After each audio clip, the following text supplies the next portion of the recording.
ये एक scenario based question है। हमारे पास में एक पेशेंट है जिस पेशेंट की 24 आवर्स पहले कार्डियक सर्जरी हुई है। अब करंट सिनेरियो के अंदर क्या है कि उस पेशेंट का जो पर आवर यूरिन आउटपुट है वो लेस देन 20 ml है, यानी कि पेशेंट एन्यूरिया की तरफ जा रहा है। हमने कंडीशन को थोड़ा सा इम्प्रूव करने के लिए पेशेंट को 500 ml नॉर्मल सलाइन का एक बोलस दिया। उसके बाद में पेशेंट का यूरिन आउटपुट हमें मिला 25 ml पर आवर। ठीक है।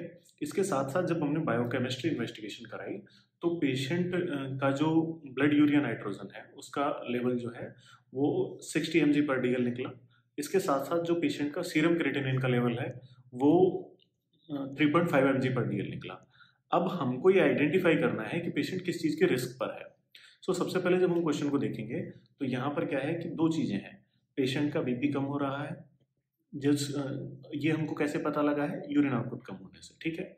दूसरी चीज़ हमारे सामने ये आई है कि पेशेंट का सीरम यूरिया नाइट्रोजन बढ़ा हुआ है और सीरम क्रिएटिनिन का लेवल बढ़ा हुआ है, यानी कि पेशेंट किस चीज़ के रिस्क पर जा रहा है, किडनी इंजरी के रिस्क पर जा रहा है। कैसे? पेशेंट जब भी कार्डियक सर्जरी होती है तो पेशेंट का कार्डियक आउटपुट कम हो जाता है। इसके साथ साथ टिश्यू परफ्यूजन का रेट और जो पेशेंट को मेडिकेशंस हम लोग दे रहे हैं उन मेडिकेशंस की वजह से क्या है, रीनल ब्लड फ्लो कम हो गया है। इसकी वजह से क्या बढ़ा, सीरम यूरिया नाइट्रोजन का लेवल बढ़ा, उसके साथ साथ सीरम क्रिएटिनिन का लेवल बढ़ा। अब अगर मैं यहाँ पे बात करूँ कि गोल ऑफ ट्रीटमेंट क्या होगा, तो गोल ऑफ ट्रीटमेंट के अंदर हम लोग दो काम करेंगे।